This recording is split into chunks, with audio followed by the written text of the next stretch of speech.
इसमें कुछ नाम और चर्चा में रहे उत्तराखंड के अंतर्गत। तो हम देख रहे हैं उत्तराखंड का संपूर्ण करंट अफेयर्स।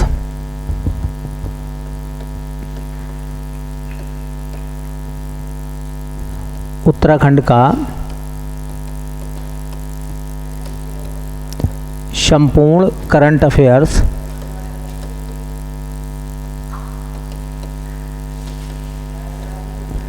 और ये संपूर्ण करंट अफेयर्स मिलेगा हमें पूरे वर्ष का 2024 का। जनवरी से लेकर हम बात कर रहे हैं नवंबर तक। ठीक है, चलिए। एक अभियान चलाया गया उत्तराखंड सरकार की तरफ से और उस अभियान को नाम दिया गया था, उस अभियान का नाम था पिरुल लाओ पैसा पाओ अभियान। सुना होगा नाम आपने। ये अभियान चलाया गया था, उसका नाम था पिरुल लाओ पैसा पाओ अभियान।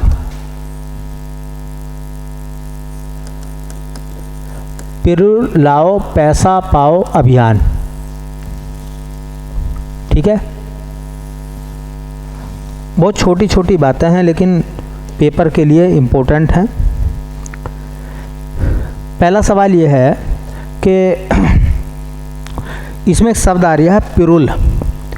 पिरुल का मतलब क्या है? पिरुल का अर्थ बोलो। हाँ, तो किसकी? चीड़ की पत्तियाँ। किसकी पत्तियाँ भैया? चीड़ की पत्तियाँ। या यूँ कहें कि चीड़ की पत्तियों को क्या कहते हैं हम? पिरुल कहते हैं। अच्छा, सवाल ये है कि ये अभियान जो है वो किस राज्य सरकार ने चलाया है? पिरुल लाओ पैसा पाओ अभियान जो है वो किस राज्य सरकार के द्वारा चलाया गया है? तो राज्य सरकार है उत्तराखंड। उत्तराखंड। अच्छा, इस योजना को या इस अभियान को चलाने के पीछे उत्तराखंड सरकार का उद्देश्य क्या है?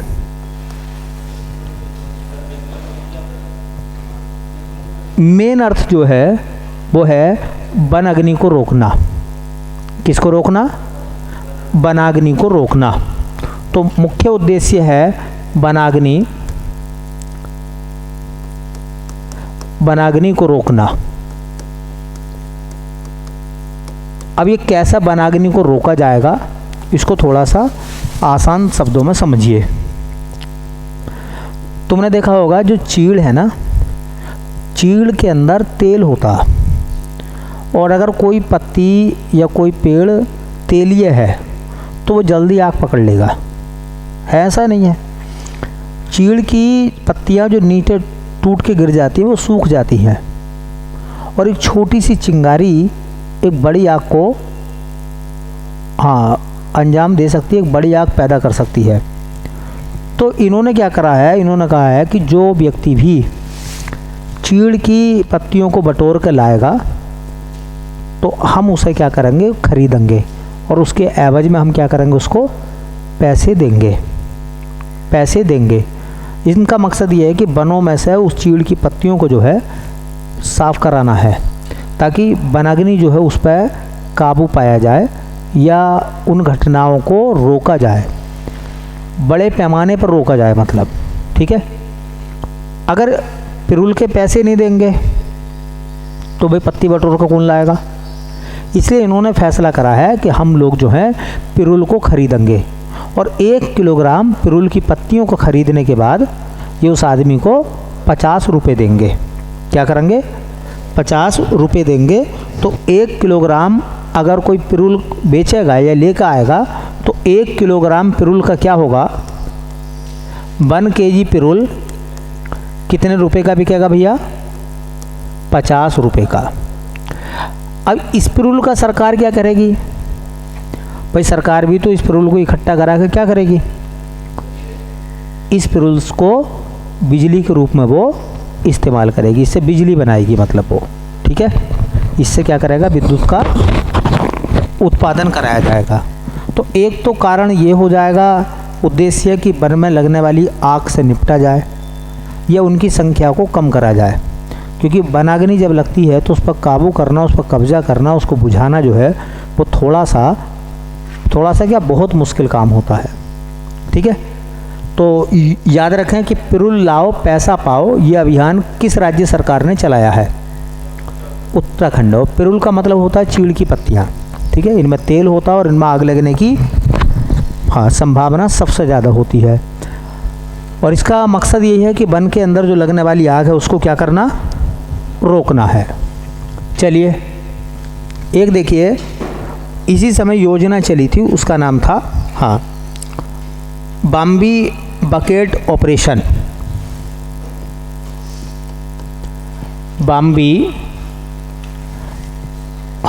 Bucket operation, Bombay bucket operation. Bombay bucket, bucket वही है बाल्टी, भाई बकेट का यहाँ अर्थ क्या निकल कर आएगा, बाल्टी, ठीक है। तो बॉम्बे बकेट ऑपरेशन,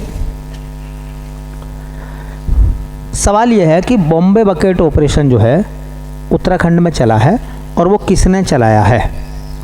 तो पहला सवाल यह है कि बॉम्बे बकेट ऑपरेशन किस राज्य सरकार ने इसको चलाया है। तो राज्य का नाम तो हो जाएगा उत्तराखंड, मतलब ये उत्तराखंड में चला है, क्लियर, उत्तराखंड में चला है ये ऑपरेशन।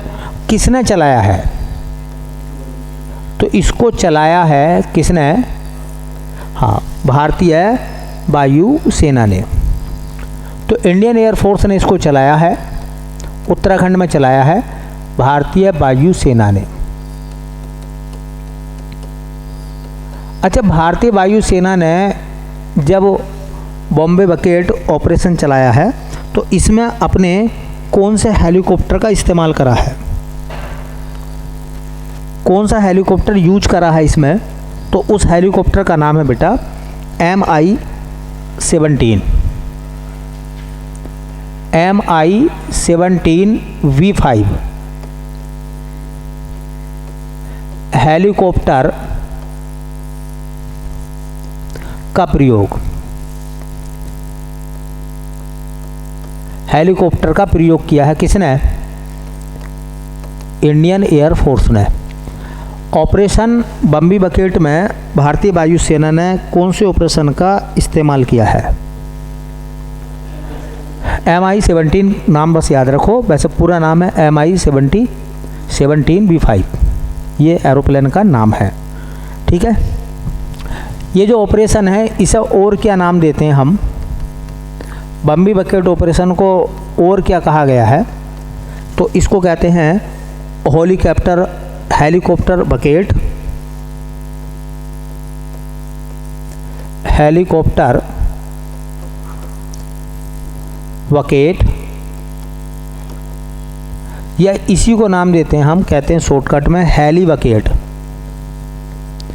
तो हेली बकेट, इस हेलीकॉप्टर का जो सेना ने इस्तेमाल करा है, ठीक है। तो देखिए 11.5 घंटे में 23 उड़ानें भरकर, 11.5 घंटे में 23 उड़ानें भरकर 44,600 लीटर पानी घेर कर आग बुझाई है इन्होंने। तो इस हेलीकॉप्टर के माध्यम से क्या हुआ भैया, तो देखिए 11.5 घंटे में 23 उड़ानें भरकर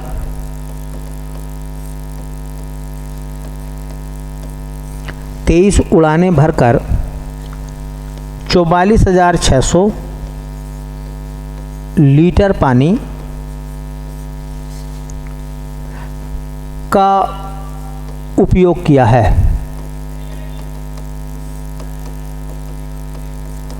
तो इस काम के लिए कितनी बार उड़ान भरी है, बोलो, 23 उड़ानें भरी हैं, ठीक है। बताइए इस बम्बी बकेट के तहत किस झील के पानी का इस्तेमाल हुआ है? किस झील के पानी का इस्तेमाल हुआ है? तो भैया इसके लिए भीमताल, और मैंने बताया होगा कि भीमताल जो है वो नैनीताल ज़िले की एक झील है और कुमायूं मंडल की सबसे बड़ी झील है। तो इसके लिए भीमताल से जल भरा गया। तो कौन सी झील से पानी लेकर आया था हेलीकॉप्टर? ये बोलो, भीमताल से पानी को लाया गया। और इस बॉम्बे बकेट में काम क्या करा है? देखिए बॉम्बे बकेट में क्या काम करा भैया इस ऑपरेशन में, है ना। इस ऑपरेशन के माध्यम से, इस ऑपरेशन के माध्यम से वनाग्नि पर काबू पाया गया। तो नैनीताल के जंगलों में आग लगी थी। नैनीताल ज़िले के जंगलों में क्या हुई थी? आग लग गई थी। तो चूँकि वन की आग को बुझाने में बहुत बड़ी मशक्क़त करनी पड़ती है, मैं आपको बताऊं। वन में लगी हुई आग को कैसे बुझाओगे आप? और छोटी आग तो होती नहीं, वो बहुत बड़े पैमाने पर आग लगती है, उससे कैसे निपटा जाए? तो दुनिया के तमाम देश इस तकनीक को अपना रहे हैं। इससे पहले ऑस्ट्रेलिया के जंगलों में आग लग गई थी, तो उस आग को कैसे बुझाया जाए? भाई आग बुझेगी पानी से, है ना। तो पानी कैसे पहुंचाया जाए? तो एक हेलीकॉप्टर होगा, ठीक है। हेलीकॉप्टर में बहुत बड़ी बकेट मतलब बाल्टी लगी हुई होगी, ठीक है। वो बाल्टी जो है उस हेलीकॉप्टर नीचे उतरेगा और वो बाल्टी झील के, समुद्र के पानी से वो भरेगा, ठीक है। उस बाल्टी के नीचे जो है क्या होगा? छेद होंगे, पाइप लगे हुए छेद होंगे, मतलब वो हेलीकॉप्टर ऊपर आसमान में उड़ेगा और नीचे बाल्टी के बाल्ब जो होंगे वो क्या होंगे? खोल दिए जाएंगे। जैसे वो बाल्ब खुलेंगे तो हेलीकॉप्टर से देख के ऊपर से कि कहाँ ज़्यादातर आग लगी हुई है उस पर क्या करा जाएगा? काबू करा जाएगा। मतलब आग को घेरा जाएगा कि जितने सर्किल में लगी हुई है। तो आग को देखो, जब भी बुझाना हो, उस पर काबू करना हो ना, तो आग जहाँ बढ़ रही हो पहले उस इलाके को रोकिए आप। जैसा कि मान लो आग यहाँ लगी, चारों तरफ भागेगी ना, तो उसकी बाहर की बाउंड्री को कवर करिए आप। बाहर की जब बाउंड्री कवर करोगे और अंदर की तरफ आओगे तो आग पर जल्दी काबू पा लोगे। और अंदर पानी पहला डालोगे तो इतने बाहर के किनारों की तरफ आप पहुँचोगे, आग और बढ़ चुकी होगी, नहीं है। तो बाहर की सीमाओं पर पहले पानी डाला जाता है जिससे उस आग पर काबू पाई जाए, ठीक है। और ये उत्तराखंड ही नहीं कर रहा, दुनिया के तमाम मुल्क हैं अब जो बम्बी बकेट का इस्तेमाल कर रहे हैं। हेलीकॉप्टर से, समुद्रों से, झील से लाकर पानी घेर के उनको बचा रहे हैं। तो एक तो क्या होता है कि जंगल में आग लगने से पेड़ पौधों को भी बहुत बड़ा नुकसान होता है, क्योंकि वो जल जाते हैं। और वन्य जीव जो होते हैं, जंगली जानवर, वो भी मारे जाते हैं। भाई उस आग की चपेट में अगर कोई जीव आ गया तो वो मरना लाजमी है, नहीं है भाई। अगर कुछ जीव हैं तो वो निकल जाएंगे, भाग जाएंगे, लेकिन कोई रेंगने वाला जीव है या किसी और प्रकार का जीव है तो उनकी लगभग डेथ ही हो जाती है बड़े पैमाने पर। तो उससे बायोडाइवर्सिटी जो है वो कहीं ना कहीं उसका नुकसान होता है, ठीक है। तो बम्बी बकेट अब समझ में आ गया। अब यहाँ से सवाल सुनना कि बम्बी बकेट ऑपरेशन कहाँ चलाया गया? उत्तराखंड में। उत्तराखंड में बम्बी बकेट ऑपरेशन को किसने चलाया? भारतीय वायुसेना ने, इंडियन एयरफोर्स ने, ठीक है। और इंडियन एयरफोर्स ने इसके लिए कौन सा अपना हेलीकॉप्टर इस्तेमाल करा? MI-17 VS, मतलब B5, BS नहीं B5 या MI-17। इसके लिए हाँ उस हेलीकॉप्टर ने तकरीबन 23 उड़ानें भरी, 11.5 घंटे तक काम करा और लगभग 44,600 लीटर पानी लाकर उस आग को बुझाने का उसने काम करा है। ठीक है, और देखिए किस ताल से पानी लाता था वो, तो भीम ताल से उसने पानी को भरा है और इस तरह से उसने इस ऑपरेशन के माध्यम से नैनीताल जिले में लगने वाली आग पर काबू पाया है।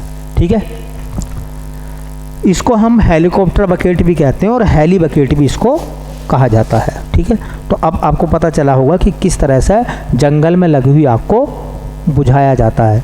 अच्छा, जंगल में लगने वाली आग को बुझाने का क्या और कोई तरीका है? तो और कोई प्राकृतिक तरीका तो है, कृत्रिम कोई नहीं है। प्राकृतिक तो एक ही है, बारिश आ जा, है ना। जैसे जंगल में आग लगी है और उसी दौरान अगर बारिश हो जाती है उस इलाके में, तो फिर वो आग पर ऑटोमेटिकली काबू पा लिया जाएगा। जंगल में लगने वाली आग के क्या क्या कारण हो सकते हैं, इस बात पर गौर करें तो कुछ कारण प्राकृतिक होते हैं और कुछ कारण कृत्रिम होते हैं, है ना। प्राकृतिक कारणों में तो आप लोगों ने सुना होगा कि जो सूखे पेड़ होते हैं, जब वो तेज़ हवा चलती है तो आपस में घर्षण करते हैं, उनके घर्षण से क्या होगा, चिंगारी बनेगी और नीचे चीड़ जैसे सूखे पत्ते पड़े हुए हैं तो वो जल्दी आग पकड़ लेंगे। कृत्रिम कारणों में इंसान ही सबसे बड़ा कारण है, ये नहीं है, तो इंसान की वजह से भी जो है ये घटनाएं घटती हैं कृत्रिम कारण से। इंसान किन को रोक सकता है? इंसान कृत्रिम कारणों को रोक सकता है, लेकिन प्राकृतिक कारणों को नहीं रोका जा सकता। तो कृत्रिम कारण ही का रुक जाएंगे तो फिर ये जो आग वगैरह के केस हैं ये बहुत बड़े पैमाने पर हल हो जाएंगे। ठीक है, चलिए वैसे मैं एक नाम बता रहा हूँ, नाम चर्चा में था वो।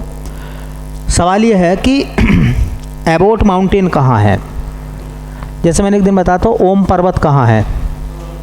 पिथौरागढ़ में। तो ऐसे ही एक नाम आपको यहाँ से याद रखना है, उसे कहते हैं एबोट पर्वत या एबोट माउंटेन।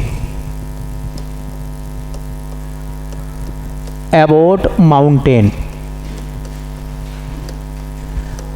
बस ये पूछा जाएगा आपसे कि एबोट माउंटेन उत्तराखंड में कहाँ है, तो बताइए ये कहाँ है। तो भैया जिला पूछेंगे तो चंपावत और जगह पूछेंगे तो लोहाघाट। लोहाघाट में है ये, अर्थात चंपावत जिले में है ना। इसका जो नाम रखा गया है वो जेम्स एबोट के नाम पर रखा गया है, जो बताया जाता है उस ज़माने में ब्रिटेन में रहते थे, ब्रिटेन के रहने वाले थे और ब्रिटिश सर्जन थे। कौन थे? British surgeon. सर्जन वो जो डॉक्टरी करते हैं, शल्य चिकित्सा के मामले में जाने जाते हैं। तो इसका एबोट पर्वत का नामकरण किसके नाम पर हुआ है? इसका नाम किसके नाम पर रखा गया है? तो doctor James Abbott. James Abbott के नाम पर इसको एबोट माउंटेन कहा गया है। और ये जेम्स एबोट कौन थे? तो ये ब्रिटिश, है ना, सर्जन थे। कौन थे भैया? ये ब्रिटिश सर्जन थे, जेम्स एबोट।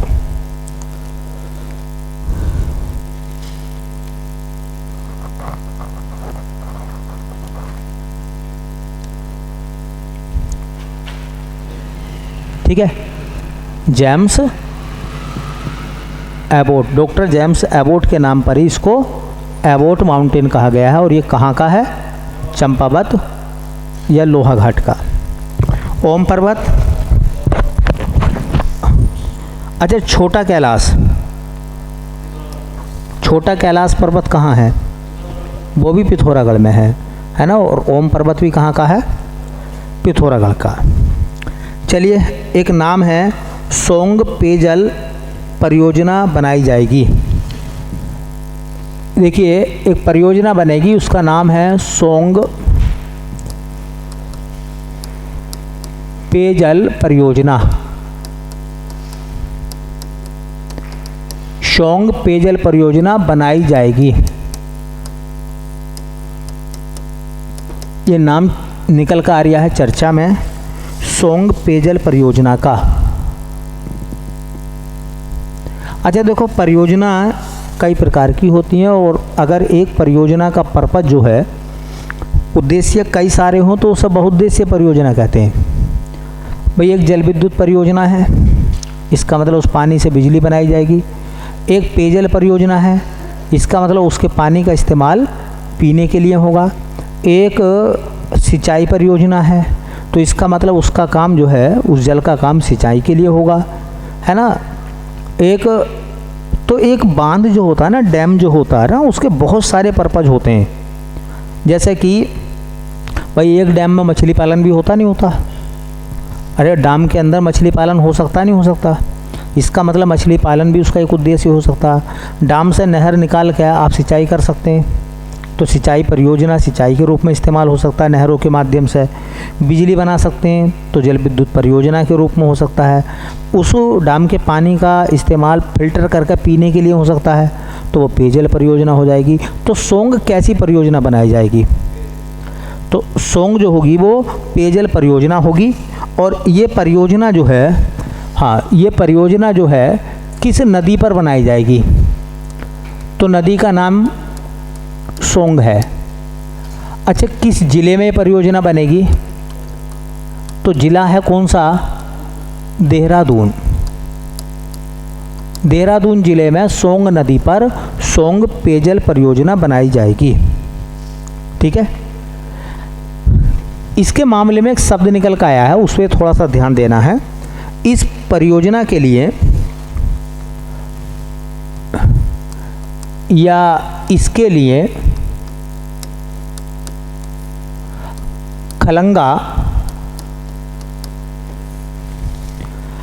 आरक्षित वन से,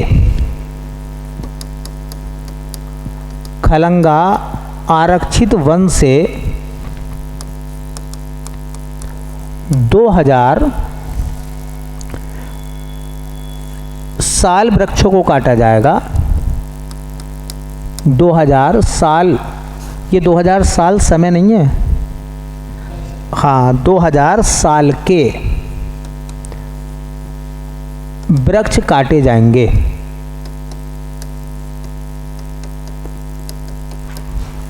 है ना। अगर ये परियोजना बनती है सोंग नदी पर, सोंग पेयजल परियोजना, तो इसको बनाने के लिए जो खलंगा आरक्षित क्षेत्र है देहरादून में, देहरादून जिले में, उसके कितने पेड़ कटेंगे? 2000 साल के पेड़ कटेंगे। ठीक है। जिसका लोगों ने विरोध किया है, काटे जाएंगे, जिसका लोगों ने विरोध किया है, जिसका लोगों ने विरोध किया, लोगों ने विरोध किया, लोग कह रहे हैं कि हम इनको नहीं कटने देंगे। ठीक है। तो लोगों के विरोध की वजह से ये परियोजना जो थी वो चर्चा में आ गई थी। जब लोगों ने इसके लिए क्या करा था? विरोध करा था कि हम जो है इस परियोजना के लिए साल के पेड़ों को नहीं काटने देंगे। देखिए एक्चुअल में क्या है ना, जो साल का पेड़ है वो आध्यात्म रूप से भी कुछ लोगों के लिए इम्पोर्टेंट है। साल के वृक्ष को बहुत सारे लोग पूजते भी हैं अलग अलग स्थानों पर। तो मैं थोड़ा सा परियोजना तो मैंने आपको बता दी कि अगर परियोजना बनेगी तो पेड़ कटेंगे, लोग कह रहे हैं हम पेड़ों को नहीं कटने देंगे। देहरादून में सोंग नदी पर सोंग पेयजल परियोजना बनेगी या बनाई जाएगी, ऐसी चर्चा है। ठीक है। तो अगर परियोजना बनेगी तो पेड़ कटेंगे। पेड़ कटेंगे किसके? साल के। ठीक है। इसका लोग विरोध कर रहे हैं। ठीक है। तो खलंगा आरक्षित वन है देहरादून में, जहाँ पे परियोजना बनाई जाएगी। ठीक है। मैं थोड़ी सी बात साल के वृक्ष की लिखवा दूँ। देखो ये जो साल का वृक्ष है ना,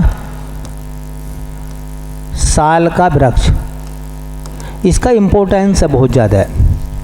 पहला इम्पोर्टेंस तो ये है कि छत्तीसगढ़ और झारखंड का यह राज्य वृक्ष है। तो देखिए छत्तीसगढ़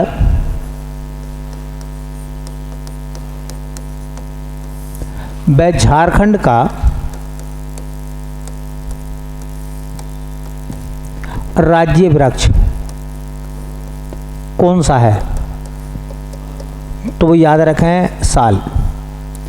साल किस किस राज्य का राज्य वृक्ष है? जैसा हमारे उत्तराखंड का राज्य वृक्ष कौन सा है? बुरांस। तो इनका क्या है बोलो? चलिए, आपको ये भी पता होगा कि महावीर स्वामी को ज्ञान की प्राप्ति, महावीर स्वामी को ज्ञान की प्राप्ति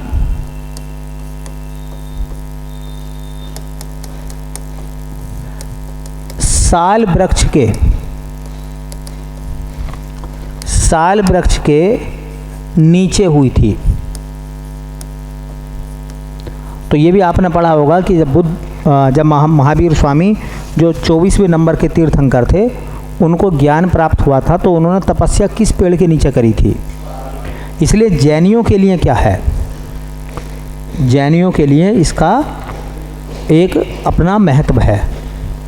ऐसी देखो, बुद्ध मृत्यु के समय, बुद्ध मृत्यु के समय साल वृक्ष के नीचे विश्राम कर रहे थे। साल वृक्ष के नीचे विश्राम कर रहे थे। विश्राम कर रहे थे कौन? बोलो। महात्मा बुद्ध को ज्ञान की प्राप्ति जब हुई थी तो किस पेड़ के नीचे हुई थी? बरगद के। और कुशीनगर में महात्मा बुद्ध का महापरिनिर्वाण हुआ था, तो वो किस पेड़ के नीचे लेटे हुए थे? इसलिए बौद्धों के लिए भी क्या है, ये इम्पोर्टेंट है, साल का वृक्ष। याद रखें, ये सवाल बड़ा अच्छा बनेगा। ये तो सबको पता है कि बुद्ध की मृत्यु जो है वो साल वृक्ष के पीपल वृक्ष, बुद्ध का को ज्ञान जो मिला था वो बरगद वृक्ष के नीचे मिला था, है ना? पीपल वृक्ष के नीचे, पीपल कहते हैं। और उनकी डेथ जो हुई थी वो साल वृक्ष के नीचे है। एक वो सवाल आपने सुना होगा, एक पर्व मनाया जाता, सरहुल का पर्व। कहाँ मनाया जाता है भैया? सरहुल का पर्व या सरहुल का त्योहार, जनजातियों का त्योहार है सरहुल। ज़्यादातर लोग मनाते कहाँ के हैं? झारखंड में सरहुल का पर्व मनाया जाता है, त्योहार मनाया जाता है। और इसमें किसकी पूजा करते हैं वो? इसमें भी वो साल वृक्ष की पूजा करते हैं। तो सरहुल पर्व में झारखंड के आदिवासी समुदाय के लोग जो हैं वो किसकी पूजा करते हैं? साल वृक्ष की पूजा करते हैं वो लोग। और कहा जाता है कि ये पुराणों में भगवान विष्णु से भी जुड़ा हुआ है साल का वृक्ष। ठीक है, तो ऐसे ही साल के वृक्षों को जो है वो काटने की बात चल रही है। अगर सोंग पेयजल परियोजना बनती है तो।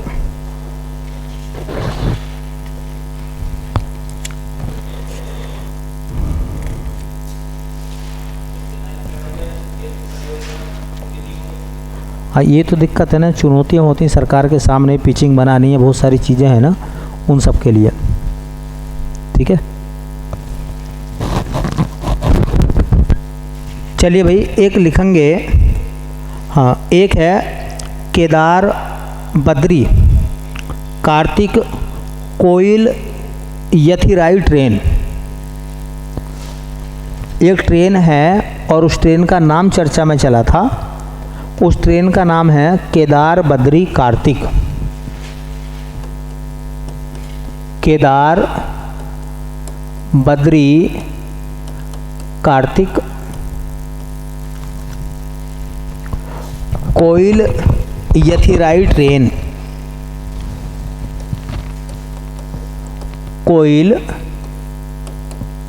यथिराई ट्रेन।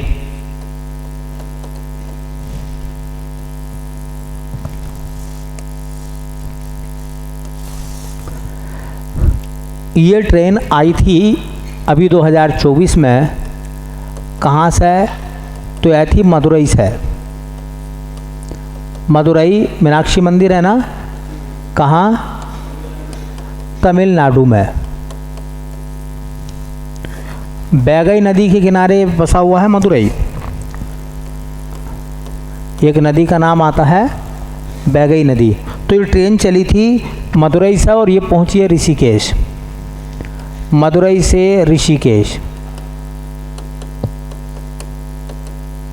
मदुरई और ऋषिकेश के बीच में ट्रेन चली है जिसका नाम है केदार बद्री कार्तिक कोइल यथिराई ट्रेन। ये ट्रेन कहाँ से आई है? तमिलनाडु से आई है। और कहाँ पहुँची हैं यहाँ के यात्री? कार्तिक स्वामी मंदिर। ये कार्तिक स्वामी मंदिर, ये तीर्थ यात्री कहाँ आए हैं? उत्तराखंड में कार्तिक स्वामी मंदिर आए हैं। तो अब सवाल ये है कि ये कार्तिक स्वामी मंदिर जो है ये उत्तराखंड राज्य में कहाँ है? ये उत्तराखंड राज्य में कहाँ है मंदिर? किस जिले में पड़ता है उत्तराखंड के? तो रुद्रप्रयाग। याद रखो, कार्तिक स्वामी मंदिर उत्तराखंड में कहाँ है? बोलो। रुद्रप्रयाग में है। कहाँ है? तो तमिलनाडु में भगवान मुरुगन, भगवान मुरुगन जो है वह भगवान कार्तिक को कहते हैं। तो तमिलनाडु के लोग जो हैं वो भगवान मुरुगन की पूजा करते हैं। और मुरुगन कौन है? भगवान कार्तिकेय हैं, जो कि भगवान शिव के दूसरे बेटे हैं। भगवान शिव के पहले बेटे भगवान गणेश, भगवान शिव के दूसरे बेटे भगवान कार्तिक। तो कार्तिक को तमिलनाडु के लोग जो है वो किस रूप में मनाते हैं? मतलब पूजते हैं, मुरुगन के रूप में पूजते हैं। ठीक है। और नॉर्थ इंडिया में भगवान कार्तिक का एकमात्र मंदिर है ये पूरे उत्तर भारत में। कौन सा? कार्तिक स्वामी मंदिर। ठीक है। तो ये भी याद रख लें, उत्तर भारत में भगवान कार्तिकेय का, उत्तर भारत में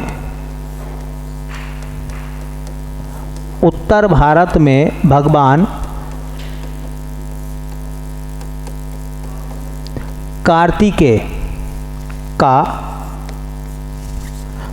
कार्तिकेय का यह एकमात्र मंदिर है। यह एकमात्र मंदिर है। तो भगवान कार्तिकेय का नॉर्थ इंडिया में इकलौता मंदिर कौन सा है? बोलो। कार्तिक स्वामी मंदिर उत्तराखंड में है वो भी। और कहाँ पड़ता है?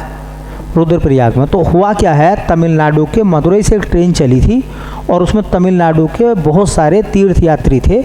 और वो कहाँ दर्शन करने के लिए आए? तो वो आए थे कार्तिकेय या कार्तिक स्वामी मंदिर उत्तराखंड में। ठीक है। कार्तिक स्वामी मंदिर उत्तराखंड में।